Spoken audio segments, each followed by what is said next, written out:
എൻ്റെ ചെറുപ്പത്തിൽ ചേട്ടന്മാരൊക്കെ പറയുന്നത് കേട്ടിട്ടുണ്ട്, മോനെ ടൂ വീലർ എന്ന് പറഞ്ഞാൽ അത് ബുള്ളറ്റാണ്. ഒരു കാലത്ത് റോഡിലും അതുപോലെ തന്നെ ആളുകളുടെ മനസ്സിലും ബുള്ളറ്റ് ഒരു ഹീറോ തന്നെയായിരുന്നു. നിങ്ങൾക്കറിയോ, ഐഷർ മോട്ടോഴ്സ് എന്ന കമ്പനി എൻഫീൽഡിനെ വാങ്ങിച്ചില്ലായിരുന്നെങ്കിൽ ഇന്നൊരു പക്ഷേ എൻഫീൽഡ് നമ്മുടെ ഇടയിൽ ഉണ്ടാവില്ലായിരുന്നു. എൻഫീൽഡിനെ ഉയർത്തിയെടുക്കാൻ വേണ്ടി ഐഷർ മോട്ടോഴ്സിന്റെ സിദ്ധാർത്ഥ് ലാൽ ചെയ്തത് സാധാരണ ആർക്കും ചിന്തിക്കാൻ പോലും പറ്റാത്ത കാര്യമായിരുന്നു. അവരുടെ 15 കമ്പനികളിൽ 13 എണ്ണവും അദ്ദേഹം വിറ്റു. പലരും ഇതിനെ ഐഷർ മോട്ടോഴ്സിന്റെ സൂയിസൈഡ് മൂവ്മെന്റ് പോലെയാണ് നോക്കിക്കണ്ടത്. മറ്റു ചിലർ മണ്ടത്തരത്തിന്റെ ഏറ്റവും വലിയ ഉദാഹരണമാണെന്ന് പറഞ്ഞു. കമ്പനിയുടെ ഷെയർ വാല്യൂ കുത്തനെ ഇടിഞ്ഞു. എല്ലായിടത്തും അതിനെപ്പറ്റി മാത്രമായി ചർച്ച.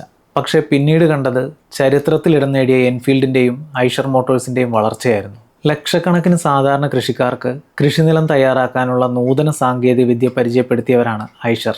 ചെറിയ വ്യാപാരികൾക്കായി സ്മോൾ ആൻഡ് മീഡിയം സൈസിലുള്ള ട്രക്കുകൾ അവർ നൽകി. പിന്നെ അവരുടെ ബസ്സും ഹെവി ഡ്യൂട്ടി ട്രക്കുകളും ഒക്കെ റോഡിലൂടെ പോകുന്നത് നമ്മളെല്ലാം കാണാറുണ്ടല്ലോ. സ്വാതന്ത്ര്യത്തിന് ശേഷമുള്ള ഇന്ത്യയെ ഐഷർ മോട്ടോഴ്സ് ഏത് രീതിയിലാണ് സഹായിച്ചതെന്ന് ആദ്യം നമുക്ക് ഈ വീഡിയോയിലൂടെ നോക്കാം. Welcome back to my channel. You are watching retro focus with Vinu. ഈ കഥ തുടങ്ങുന്നത് ഏകദേശം 200 വർഷത്തെ അടിമത്തത്തിൽ നിന്ന് നമ്മുടെ ഇന്ത്യ സ്വതന്ത്രമായപ്പോഴാണ്. ആ സമയത്ത് നമ്മുടെ സമ്പദ് വ്യവസ്ഥ പൂർണ്ണമായും കൃഷിയെയാണ് ആശ്രയിച്ചിരുന്നത്. അക്കാലത്ത് മെഷീനറികൾ ഇല്ലാതിരുന്നതുകൊണ്ട് പരമ്പരാഗത രീതിയിലാണ് കൃഷി ചെയ്തിരുന്നത്. അതുകൊണ്ട് കൃഷി ചെയ്യാനും ബുദ്ധിമുട്ടായിരുന്നു, കൂടാതെ ഉൽപ്പാദനവും കുറവായിരുന്നു. ഈ പ്രശ്നങ്ങൾക്ക് പരിഹാരം കണ്ടെത്താൻ 1948 ഒരു ഇന്ത്യൻ ബിസിനസ്മാനായ മൻമോഹൻലാൽ ഗുഡ് എർത്ത് എന്ന പേരിൽ ഒരു കമ്പനി ആരംഭിച്ചു. ഈ കമ്പനി ജർമ്മനിയിൽ നിന്നും അമേരിക്കയിൽ നിന്നും ട്രാക്ടറുകൾ ഇറക്കുമതി ചെയ്ത് ഇന്ത്യയിൽ വിൽക്കാൻ തുടങ്ങി. ഇത് കൃഷിപ്പണി എളുപ്പമാക്കാൻ സഹായിച്ചു. പക്ഷെ അപ്പോൾ ഒരു പ്രശ്നം ഉണ്ടായിരുന്നു. ആ സമയത്ത് ഇന്ത്യയുടെ സമ്പദ് വ്യവസ്ഥ സ്റ്റേബിൾ അല്ലായിരുന്നു. അതുകൊണ്ട് ട്രാക്ടർ വാങ്ങിക്കുക എന്നുള്ളത് കൃഷിക്കാരെ സംബന്ധിച്ചിടത്തോളം ഇമ്പോസിബിൾ ആയിരുന്നു. 1952 57 ഇടയിൽ ഗുഡ് എർത്ത് കമ്പനി ഇന്ത്യയിൽ ആകെ വിറ്റത് വെറും 1500 ട്രാക്ടറുകൾ മാത്രമായിരുന്നു. പക്ഷെ ആ കാലഘട്ടത്തിൽ വെല്ലുവിളികൾ നോക്കിയാൽ അത് വലിയൊരു നേട്ടം തന്നെയായിരുന്നു. അങ്ങനെ ഗുഡ് എർത്ത് കമ്പനി ഇന്ത്യയിൽ ബിസിനസ്സൊക്കെ ചെയ്തു വന്നു. നമുക്ക് അതിലേക്ക് തിരിച്ചു വരാം. നമ്മൾ ഐഷർ എന്ന് പറയുന്ന കമ്പനിയുടെ കാര്യമല്ലേ പറഞ്ഞു വന്നത്. പക്ഷെ അതെവിടെ? അതിനെപ്പറ്റി അറിയാൻ നമുക്കൊരല്പം പുറകിലേക്ക് സഞ്ചരിക്കാം. ഐഷർ മോട്ടോഴ്സ് ഇന്നൊരു ഇന്ത്യൻ കമ്പനിയായാണ് അറിയപ്പെടുന്നതെങ്കിലും അതിൻ്റെ തുടക്കം കുറിച്ചത് ജർമ്മനിയിലെ പാവപ്പെട്ട 2 സഹോദരന്മാരായ ജോസഫ് ഐഷറും ആൽബർട്ട് ഐഷറും ചേർന്നാണ്. ഇത് കേട്ടിപ്പോൾ കൺഫ്യൂഷൻ ആവേണ്ട കാര്യമില്ല. മുമ്പോട്ട് പറഞ്ഞു വരുമ്പോൾ അതെല്ലാം ക്ലിയർ ആയിക്കോളും. 1930 ജർമ്മനിയിലെ ഫോർസ്റ്റൺ എന്ന ഗ്രാമത്തിലാണ് ഈ സഹോദരന്മാർ ജനിച്ചത്. അവരുടെ ബ്ലാക്ക് സ്മിത്ത് ആയിരുന്ന അച്ഛൻ കൃഷിപ്പണിക്കുള്ള ആയുധങ്ങൾ ഉണ്ടാക്കുന്നതും റിപ്പയർ ചെയ്യുന്നതും കണ്ടാണ് അവർ വളർന്നത്. ജോസഫിൻ്റെയും ആൽബർട്ടിൻ്റെയും ഗ്രാമത്തിലെ ഭൂരിഭാഗം ആളുകളും കൃഷിയെയാണ് ആശ്രയിച്ചിരുന്നത്. അതായത് സ്വാതന്ത്ര്യത്തിന് ശേഷം കൃഷിയുമായി ബന്ധപ്പെട്ട് ഇന്ത്യ നേരിട്ട പ്രശ്നം 20 വർഷങ്ങൾക്ക് മുമ്പ് ജർമ്മനിയിലെ ആളുകൾ അഭിമുഖീകരിച്ചിരുന്നു. അതായത് കാളകളെയും കുതിരകളെയുമാണ് വയലുകൾ ഉഴുതുമറിക്കാൻ ഉപയോഗിച്ചിരുന്നത്. അങ്ങനെ കർഷകർ കഷ്ടപ്പെട്ട് പണിയെടുക്കുന്നത് കണ്ടപ്പോൾ വയലുകൾ ഉഴുതുമറിക്കുന്നതിനും മറ്റു കാർഷിക ജോലികൾക്കുമായി കാളകളെക്കാളും കുതിരകളെക്കാളും ശക്തിയുള്ളതും വേഗമേറിയതുമായ ഒരു യന്ത്രം നിർമ്മിക്കുകയാണെങ്കിൽ അത് കർഷകരുടെ ജീവിതത്തെ മാറ്റിമറിക്കുമെന്ന് ഐഷർ സഹോദരന്മാർ മനസ്സിലാക്കി. ഈ ഒരു ചിന്ത മനസ്സിൽ വെച്ചുകൊണ്ട് അവർ പഴയ ഉപകരണങ്ങളും യന്ത്രങ്ങളും ഒക്കെ പരീക്ഷിക്കാൻ തുടങ്ങി. തുടർന്ന് 1936 2 സഹോദരന്മാരും ചേർന്ന് ചെറുകിട കർഷകർക്ക് അഫോർഡബിൾ ആയ ഒരു ചെറിയ ട്രാക്ടർ പുറത്തിറക്കി. അത് പ്രവർത്തിപ്പിക്കാൻ വളരെ കുറച്ച് ഇന്ധനം മാത്രം മതിയായിരുന്നു. മാത്രമല്ല ഡ്രൈവ് ചെയ്യാനും വളരെ ഈസി ആയിരുന്നു. ഇതിനുശേഷം നിരവധി സംഭവങ്ങൾ ഉണ്ടായെങ്കിലും നിങ്ങൾ ഇത്രയും മനസ്സിലാക്കുക, 1936 ആരംഭിച്ച ഈ ഒരു കമ്പനി ജർമ്മനിയിൽ മാത്രമല്ല ആഗോള വിപണിയിലും താമസിയാതെ അവരുടെ വ്യക്തിമുദ്ര പതിപ്പിച്ചു. അങ്ങനെ ഒരു വശത്ത് ഐഷറിന്റെ ട്രാക്ടറുകൾ ലോകത്ത് അതിവേഗം അവരുടെ മാർക്കറ്റ് ഷെയർ വർദ്ധിപ്പിക്കുമ്പോൾ മറുവശത്ത് ഇന്ത്യ നമ്മുടെ ബഡ്ജറ്റിന് അനുയോജ്യമായ വില കുറഞ്ഞതും എഫിഷ്യന്റുമായ ഒരു ട്രാക്ടർ തിരയുകയായിരുന്നു. ഇതിനിടെ ഐഷർ സഹോദരന്മാർ ഇന്ത്യൻ വിപണിയിൽ പ്രവേശിക്കുന്നതിനെ കുറിച്ച് ചിന്തിച്ചു. പക്ഷെ അവരുടെ പ്രധാന തടസ്സം അക്കാലത്തെ ഗവൺമെന്റിന്റെ സ്ട്രിക്റ്റ് ആയ ഇൻഡസ്ട്രിയൽ പോളിസി ആയിരുന്നു. അതനുസരിച്ച് ഒരു ഇന്ത്യൻ കമ്പനിയുമായി പങ്കാളിത്തമുണ്ടെങ്കിൽ മാത്രമേ ഏതെങ്കിലും ഒരു വിദേശ കമ്പനിക്ക് ഇന്ത്യൻ വിപണിയിൽ പ്രവേശിക്കാൻ കഴിയുമായിരുന്നുള്ളൂ. അതുകൊണ്ട് ഐഷർ സഹോദരന്മാർ ഈ മേഖലയിൽ എക്സ്പീരിയൻസ്ഡ് ആയിട്ടുള്ള ഇന്ത്യൻ മാർക്കറ്റും കസ്റ്റമർ ബിഹേവിയറും അറിയാവുന്ന ഒരു ഇന്ത്യൻ കമ്പനി തിരയുകയായിരുന്നു. ഒടുവിൽ അവരുടെ തിരച്ചിൽ അവസാനിച്ചത് നമ്മൾ നേരത്തെ പറഞ്ഞ ഗുഡ് എർത്ത് കമ്പനിയിലാണ്. അങ്ങനെ 1958 ഐഷറും ഗുഡ് എർത്ത് കമ്പനിയും ചേർന്ന് Eicher tractor corporation of India limited എന്ന പേരിൽ ഒരു ജോയിന്റ് വെഞ്ചർ ആരംഭിച്ചു. അതുവരെ ഇമ്പോർട്ട് ചെയ്ത് ട്രാക്ടറുകൾ വിറ്റുകൊണ്ടിരുന്ന ഗുഡ് എർത്ത് കമ്പനി ഈ ഒരു പാർട്ട്ണർഷിപ്പിലൂടെ ഇന്ത്യയിൽ തന്നെ ട്രാക്ടറുകൾ നിർമ്മിക്കാൻ ആരംഭിച്ചു. അതിനായി അവർ ഫരീദാബാദിൽ ഒരു വലിയ ഫാക്ടറി സ്ഥാപിച്ചു. അത് ഇന്ത്യയിലെ ആദ്യത്തെ ട്രാക്ടർ നിർമ്മാണ കമ്പനിയായി അറിയപ്പെട്ടു. അങ്ങനെ 1959 ഫരീദാബാദിലെ അതേ ഫാക്ടറിയിൽ നിന്ന് ഇന്ത്യയിലെ ആദ്യത്തെ തദ്ദേശീയ ട്രാക്ടർ പുറത്തിറക്കി. ആ ട്രാക്ടറിന്റെ പേരായിരുന്നു സ്വരാജ്. അങ്ങനെ ആദ്യമായി ഇന്ത്യൻ കർഷകർക്ക് അഫോർഡബിൾ ആയ, വിശ്വസനീയമായ, അതോടൊപ്പം തന്നെ അവരുടെ ആവശ്യങ്ങൾ തിരിച്ചറിഞ്ഞ് അതിനനുസരിച്ച് രൂപകൽപ്പന ചെയ്ത ഒരു ട്രാക്ടർ ലഭിച്ചു. അതിന് വളരെ പെട്ടെന്ന് ഡിമാൻഡ് കൂടുകയും ഇന്ത്യയിലുടനീളം പോപ്പുലർ ആവുകയും ചെയ്തു. ഈ ഒരു സക്സസിന് ശേഷം കമ്പനി അതിന്റെ പേര് Eicher tractor corporation of India ലിമിറ്റഡിൽ നിന്ന് ഐഷർ ട്രാക്ടേഴ്സ് ഇന്ത്യ ലിമിറ്റഡ് എന്നാക്കി. എന്നാൽ 1960കളുടെ അവസാനത്തോടെ ഇന്ത്യൻ ട്രാക്ടർ വിപണിയിൽ മത്സരം രൂക്ഷമാവാൻ തുടങ്ങി. മഹീന്ദ്ര, എസ്കോട്സ് തുടങ്ങിയ കമ്പനികളുടെ വരവ് ഐഷറിന് ഒരു വെല്ലുവിളിയായി. മാർക്കറ്റ് ഷെയർ ഗണ്യമായി കുറഞ്ഞു. അത് കമ്പനിയുടെ നിലനിൽപ്പിനെ തന്നെ ബാധിക്കാൻ തുടങ്ങി. അവരെ മാർക്കറ്റിൽ പിടിച്ചു നിർത്തണമെങ്കിൽ ട്രാക്ടർ വിൽക്കുന്നതിനൊപ്പം അവരുടെ പ്രധാന കസ്റ്റമേഴ്സായ കർഷകരുമായി അടുത്ത ബന്ധം ഉണ്ടാക്കേണ്ടത് അത്യാവശ്യമാണെന്ന് മനസ്സിലാക്കി മൻമോഹൻലാൽ അവരുടെ സർവീസ് നെറ്റ്വർക്ക് വിപുലീകരിക്കാൻ തുടങ്ങി. അതിന്റെ ഭാഗമായി കേടാവുന്ന ട്രാക്ടറുകൾ എങ്ങനെ നന്നാക്കണമെന്നും പരിപാലിക്കണമെന്നും കർഷകരെ പരിശീലിപ്പിച്ചു. കമ്പനി കർഷകരോടുണ്ടാക്കിയെടുത്ത ഈ പേഴ്സണൽ കണക്ഷൻ ഐഷറിന് ഒരു ഗെയിം ചേഞ്ചറായി മാറി. ഈ ഒരു സ്ട്രാറ്റജി ഐഷറിനെ കോമ്പറ്റീഷനിൽ പിടിച്ചു നിർത്തുകയും ഇന്ത്യൻ ട്രാക്ടർ ഇൻഡസ്ട്രിയിൽ ഒരു വ്യക്തിമുദ്ര പതിപ്പിക്കാൻ അവരെ സഹായിക്കുകയും ചെയ്തു.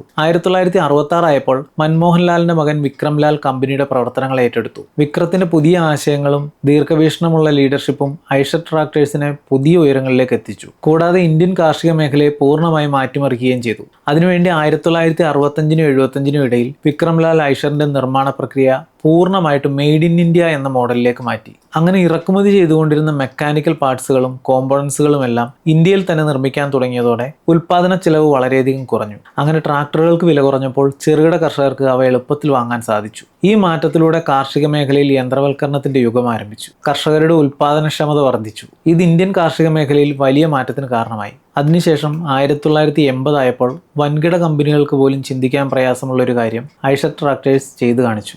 ഐഷർ ട്രാക്ടേഴ്സ് അവരുടെ പാരന്റ് കമ്പനിയായ ഐഷർ ട്രാക്ടോറിനെ ഏറ്റെടുത്തു. അതായത് അന്ന് 2 ജർമ്മൻ സഹോദരന്മാർ ആരംഭിച്ച ആ ഒരു കമ്പനി ഇന്ത്യയുടേതായി മാറി. ഇതെല്ലാം നടന്നതിന് പിന്നിലും ഒരു ഇൻട്രസ്റ്റിംഗ് ആയ സ്റ്റോറി ഉണ്ട്. നിങ്ങൾ ഈ വീഡിയോ കണ്ട് ഇവിടെ വരെ എത്തിയെങ്കിൽ ദയവായി എൻ്റെ ചാനൽ ഒന്ന് സബ്സ്ക്രൈബ് ചെയ്യുക. വീഡിയോ ഇഷ്ടപ്പെട്ടാൽ ലൈക്ക് ചെയ്യാനും മറക്കരുത്. അക്കാലത്ത് ഐഷർ ട്രാക്ടേഴ്സ് ഇന്ത്യയിൽ അറിയപ്പെടുന്ന ഒരു ബ്രാൻഡായി മാറിയിരുന്നു. അവരുടെ ആനുവൽ ടേൺ ഓവർ ഏകദേശം 80 കോടി രൂപയായി. എന്നാൽ ഒരു വശത്ത് അവരുടെ പാരന്റ് കമ്പനിയായ ഐഷർ ട്രാക്ടോറിൻ സാമ്പത്തിക മാന്ദ്യത്തിൽ ബുദ്ധിമുട്ടുകയായിരുന്നു. ഒപ്പം ഗുരുതരമായ സാമ്പത്തിക പ്രശ്നങ്ങളും കമ്പനിയുടെ സ്ഥിതി വളരെ മോശമാക്കി. കമ്പനി എപ്പോൾ വേണമെങ്കിലും പൂട്ടിയേക്കാം എന്ന അവസ്ഥയിലെത്തി. സുഹൃത്തുക്കളെ, എന്നാൽ ഈ വാർത്ത വിക്രംലാലിൽ എത്തിയപ്പോൾ ഈ കമ്പനി ഇതുപോലെ അടച്ചുപൂട്ടാൻ അനുവദിക്കില്ലെന്ന് അദ്ദേഹം തീരുമാനിക്കുകയും തുടർന്ന് വിദേശ ബാങ്കുകളിൽ നിന്ന് വായ്പ എടുത്ത് ഐഷർ ട്രാക്ടോറിനെ ഏറ്റെടുക്കുകയും ചെയ്തു. അങ്ങനെ ഐഷറിന്റെ ട്രാക്ടർ ബിസിനസ് നന്നായി വളരാൻ തുടങ്ങി. പതിയെ പതിയെ അവരുടെ മാർക്കറ്റ് ഷെയറും വർദ്ധിച്ചു.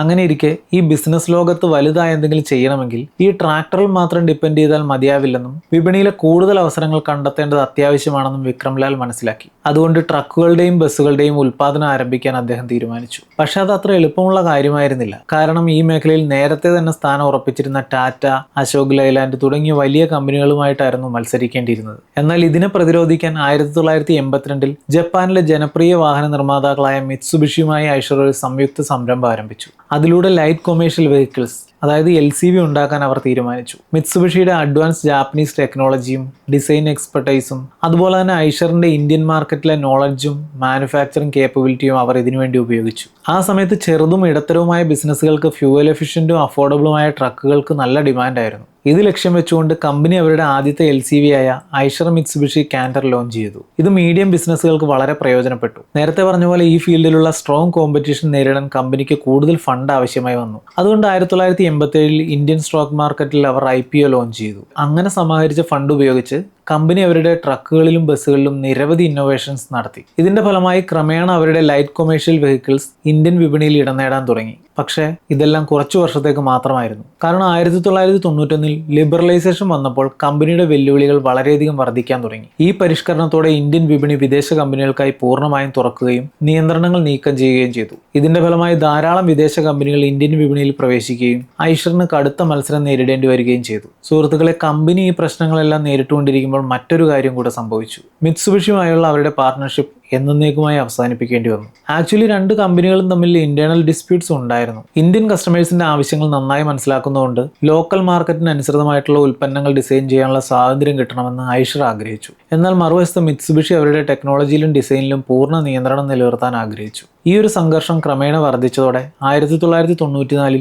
ഇരു കമ്പനികളും മ്യൂച്വൽ അണ്ടർസ്റ്റാൻഡിങ്ങിലൂടെ അവരുടെ പാർട്ണർഷിപ്പ് അവസാനിപ്പിച്ചു. ഈ വേർപിരിയൽ ഐഷറിന് വലിയ തിരിച്ചടിയായെങ്കിലും ഈ കൊളാബറേഷനിലൂടെ അഡ്വാൻസ് ജാപ്പനീസ് ടെക്നോളജി വളരെ ആഴത്തിൽ മനസ്സിലാക്കാൻ ഐഷറിന് സാധിച്ചിരുന്നു. അതുകൊണ്ട് പാർട്ട്ണർഷിപ്പ് വേർപിരിഞ്ഞതിന് ശേഷവും ഐഷറിന് LCV വിഭാഗത്തിൽ പൂർണ്ണമായും ഇൻഡിപെൻഡന്റ് ആയി തന്നെ പ്രവർത്തിക്കാൻ സാധിച്ചു. എന്നാൽ ഈ ഒരു കാലയളവിലാണ് കമ്പനി അവരുടെ ഭാവി തന്നെ മാറ്റിമറിച്ചൊരു തീരുമാനമെടുത്തത്. അതാണ് റോയൽ എൻഫീൽഡിന്റെ ഏറ്റെടുക്കൽ. തുടക്കത്തിൽ എൻഫീൽഡ് ഇന്ത്യയുടെ 26% ഓഹരികളാണ് ഐഷർ മോട്ടോഴ്സ് വാങ്ങിയത്. പിന്നീട് 1993 അവർ അവരുടെ ഇക്വിറ്റി 60% ഉയർത്തി. അതിനുശേഷം എൻഫീൽഡ് ഇന്ത്യയുടെ പേര് മാറ്റി റോയൽ എൻഫീൽഡ് മോട്ടോഴ്സ് ലിമിറ്റഡ് എന്നാക്കി. ഇന്ന് ഇന്ത്യൻ റോഡുകളുടെ അഭിമാനമായി മാറിയ അതേ റോയൽ എൻഫീൽഡ്. എന്നാൽ അതിശയകരമായ കാര്യം എന്താണെന്ന് വെച്ചാൽ ഐഷർ ഇത് വാങ്ങുന്ന സമയത്ത് കമ്പനി വലിയ നഷ്ടത്തിലായിരുന്നു എന്നുള്ളതാണ്.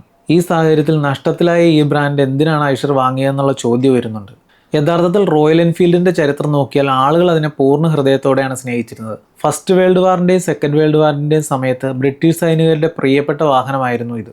ഇന്ത്യയിലും 1954 എൻഫീൽഡ് ഇന്ത്യയിൽ നിന്ന് ഇന്ത്യൻ സർക്കാർ 800 ബൈക്കുകൾ ഓർഡർ ചെയ്തു. അങ്ങനെ ഈ ബൈക്ക് താമസിയാതെ ഇന്ത്യൻ പോലീസിന്റെയും സൈന്യത്തിന്റെയും ഒക്കെ ഫസ്റ്റ് ചോയ്സായി മാറി. കൂടാതെ ഇന്ത്യയിലെ ജനങ്ങൾ അതിനെ കരുത്തിന്റെ പ്രതീകമായി കാണാൻ തുടങ്ങി. എന്നാൽ ക്രമേണ റെട്രോ ബൈക്കുകളുടെ ട്രെൻഡ് അവസാനിച്ചപ്പോൾ ഈ കമ്പനി വളരെ വലിയ നഷ്ടത്തിലേക്ക് പോയി. പക്ഷെ അപ്പോഴും ഐഷർ മോട്ടോഴ്സ് നോക്കിയപ്പോൾ ഈ കമ്പനി രണ്ടാമത് ലാഭത്തിലേക്ക് കൊണ്ടുവരാൻ കഴിയുമെന്ന് അവർ വിശ്വസിച്ചു.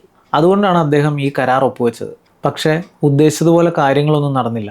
ഏറ്റെടുക്കലിന് ശേഷം ഒരുപാട് പരിശ്രമിച്ചിട്ടും കമ്പനിയെ ലാഭത്തിലേക്ക് കൊണ്ടുവരാൻ അദ്ദേഹത്തിന് കഴിഞ്ഞില്ല. ഇത് ഐഷർ മോട്ടോഴ്സിന് ഒരു ഭാരമാകാൻ തുടങ്ങി. ക്രമേണ അവരുടെ ബൈക്കുകളുടെ വിൽപ്പന കുറഞ്ഞു. അവർക്ക് പ്രതിമാസം 6000 ബൈക്കുകൾ നിർമ്മിക്കാനുള്ള ശേഷി ഉണ്ടായിരുന്നെങ്കിലും വിൽക്കാൻ കഴിഞ്ഞത് വെറും 2000 ബൈക്കുകൾ മാത്രമായിരുന്നു. കൂടാതെ ബൈക്കുകൾക്ക് നിരവധി പ്രശ്നങ്ങൾ കൂടി വരാൻ തുടങ്ങിയതോടെ അത് ഐഷറിന്റെ റെപ്യൂട്ടേഷനെ ബാധിക്കാൻ തുടങ്ങി. അതിനാൽ വർഷം 2000 ആയപ്പോൾ കമ്പനിയുടെ ചെയർമാൻ വിക്രം ലാലും മുതിർന്ന എക്സിക്യൂട്ടീവുകളും ചേർന്ന് റോയൽ എൻഫീൽഡ് അടച്ചുപൂട്ടാൻ തീരുമാനിച്ചു. അപ്പോഴാണ് വെറും 1 വർഷം മുമ്പ് മാത്രം കമ്പനിയിൽ ജോയിൻ ചെയ്ത വിക്രം ലാലിന്റെ മകനായ സിദ്ധാർത്ഥ് ലാൽ മുന്നോട്ട് വരികയും കമ്പനി ലാഭകരമാക്കാൻ തൻ്റെ പിതാവിനോട് പരിമിതമായ ഒരു കാലയളവായ 2 വർഷത്തെ സമയം ആവശ്യപ്പെടുകയും ചെയ്തു. അങ്ങനെ റോയൽ എൻഫീൽഡിന്റെ ഉത്തരവാദിത്തം സിദ്ധാർത്ഥിന്റെ കൈകളിലെത്തി. 1 മാസത്തോളം അദ്ദേഹം സ്വയം ഈ ബ്രാൻഡിന്റെ ബൈക്കുകൾ ഓടിച്ചു നോക്കി. അങ്ങനെ അതിന്റെ ഗുണങ്ങളും ദോഷങ്ങളും തിരിച്ചറിഞ്ഞു. തുടർന്ന് തൻ്റെ റിസർച്ചിന്റെ അടിസ്ഥാനത്തിൽ രാജ്യത്തെ യുവാക്കളെ ലക്ഷ്യമിട്ടുകൊണ്ട് അദ്ദേഹം ബൈക്കിൽ ധാരാളം മാറ്റങ്ങൾ വരുത്തി. അങ്ങനെ വെറും 2 വർഷത്തിനുള്ളിൽ തന്നെ റോയൽ എൻഫീൽഡ് ബൈക്കുകൾ പുതിയ നിറത്തിലും രൂപത്തിലും വീണ്ടും ഷോറൂമുകളിൽ പ്രത്യക്ഷപ്പെട്ടു. കൂടാതെ ബൈക്കുകളുടെ വിൽപ്പനയിലും വൻ കുതിച്ചുചാട്ടം ഉണ്ടായി. തുടർന്ന് 2006 സിദ്ധാർത്ഥിനെ ഐഷർ മോട്ടോഴ്സിന്റെ സിഇഒയും MDയുമായി നിയമിച്ചു. അതിനുശേഷവും അദ്ദേഹത്തിന്റെ ശ്രദ്ധ റോയൽ എൻഫീൽഡിൽ തന്നെയായിരുന്നു. കമ്പനി ലാഭകരമാക്കാൻ അദ്ദേഹം എടുത്ത പല തീരുമാനങ്ങളും വിവാദപരമായിരുന്നു. എന്തുകൊണ്ടെന്നാൽ ഐഷറിന്റെ 15 ബിസിനസ്സുകളിൽ 13 എണ്ണവും സിദ്ധാർത്ഥ് വിറ്റു. അക്കാലത്ത് അവർ Eicher school of design, Eicher good earth furniture, Eicher cars, Eicher garments, Eicher finance, Eicher transportation എന്നിവ ഉൾപ്പെടെ 15 ബിസിനസ്സുകളാണ് നടത്തിയിരുന്നത്.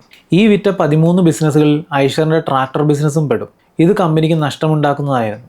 സിദ്ധാർത്ഥ് പറഞ്ഞത് ഇങ്ങനെയാണ്: ബ്രാൻഡുകൾ കമ്പനിയെ സംബന്ധിച്ചിടത്തോളം ആഭരണങ്ങൾ പോലെയാണ്. ആരും ഇത് വിൽക്കാൻ ആഗ്രഹിക്കുന്നില്ല. പക്ഷെ നഷ്ടമുണ്ടാക്കുന്ന നിരവധി ചെറിയ ബിസിനസ്സുകൾ നടത്തുന്നതിനേക്കാൾ നല്ലത് തിരഞ്ഞെടുത്ത പ്രോമിസിംഗ് ആയ 1-2 ബിസിനസ്സുകൾ ചെയ്യുന്നതാണ്. സിദ്ധാർത്ഥിന്റെ ഈ പ്രോമിസിംഗ് ബിസിനസ്സുകളിൽ ഒന്നാമത്തേത് ഒബ്വിയസ്ലി റോയൽ എൻഫീൽഡ് ആണ്.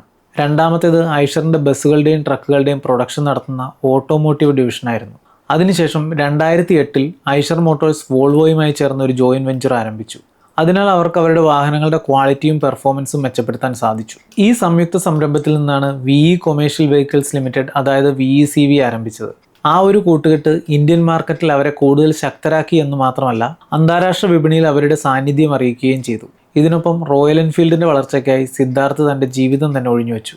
അതിനായി അദ്ദേഹം നിരവധി വലിയ ചുവടുവെപ്പുകൾ നടത്തി. 2012 അവർ തണ്ടർബേർഡ് 350, 500 എന്നീ മോഡലുകൾ പുറത്തിറക്കി. അത് കമ്പനിയുടെ ഐക്കണിക് മോട്ടോർ സൈക്കിളുകളായി മാറി. ഇതിന്റെ സക്സസ് റോയൽ എൻഫീൽഡിന് മുന്നോട്ട് പുതിയൊരു വഴി തുറന്നു. തുടർന്ന് പുറത്തിറക്കിയ ക്ലാസിക് 350 കമ്പനിയുടെ ഏറ്റവും കൂടുതൽ വിറ്റഴിക്കപ്പെടുന്ന ബൈക്കായി മാറി. എന്നാൽ സിദ്ധാർത്ഥിന്റെ ലക്ഷ്യം ഇന്ത്യൻ മാർക്കറ്റ് മാത്രമായിരുന്നില്ല. ഇന്റർനാഷണൽ എക്സ്പാൻഷന് വേണ്ടിയും അദ്ദേഹം വലിയ ചുവടുകൾ വെച്ചു. അങ്ങനെ സിദ്ധാർത്ഥിന്റെയും ടീമിന്റെയും ഈ തീരുമാനങ്ങളുടെയും പ്രവർത്തനങ്ങളുടെയും എല്ലാം ഫലമായി 2015 ഐഷർ മോട്ടോഴ്സിന്റെ ടോട്ടൽ വിറ്റുവരവിന്റെ 40% കോൺട്രിബ്യൂട്ട് ചെയ്ത് റോയൽ എൻഫീൽഡ് എല്ലാവരെയും അമ്പരപ്പിച്ചു. ഇനി 2024 വർഷത്തിലെ കണക്കെടുത്താൽ 8,57,378 യൂണിറ്റുകളാണ് വിറ്റത്. ഇത് മുൻ വർഷത്തേതിനെ അപേക്ഷിച്ച് 4% കൂടുതലാണ്. കൂടാതെ VE കൊമേഴ്ഷ്യൽ വെഹിക്കിൾസ് 34ഓളം രാജ്യങ്ങളിൽ അവരുടെ വാഹനങ്ങൾ ഇപ്പോൾ വിൽക്കുന്നുണ്ട്. 2017 ഐഷർ മോട്ടോഴ്സിന്റെ റവന്യൂ 70 ബില്യൺ ആയിരുന്നെങ്കിൽ 7 വർഷം കൊണ്ട് അത് വർദ്ധിച്ച് 2024 ആയപ്പോൾ അവരുടെ റവന്യൂ 165 ബില്യൺ ആയി. ഒരിക്കൽ അടച്ചുപൂട്ടാൻ തീരുമാനിച്ച റോയൽ എൻഫീൽഡ് എന്ന കമ്പനിയെ ഇന്ന് ലാഭത്തിലെത്തിച്ചതിലൂടെ ഒരു വ്യക്തമായ കാഴ്ചപ്പാടിൽ ശരിയായ ഡയറക്ഷനിൽ ഡിറ്റർമിനേഷനോടെ മുന്നോട്ട് പോയാൽ എല്ലാ പ്രതിസന്ധികളും മറികടക്കാൻ കഴിയുമെന്ന് സിദ്ധാർത്ഥ് ലാലും അദ്ദേഹത്തിന്റെ ടീമും നമുക്ക് കാണിച്ചു തന്നു. ഇത്രയുമാണ് ഈ വീഡിയോയിൽ. മറ്റൊരു വീഡിയോ പിന്നീട് കാണാം. വീഡിയോ കണ്ടതിന് നന്ദി.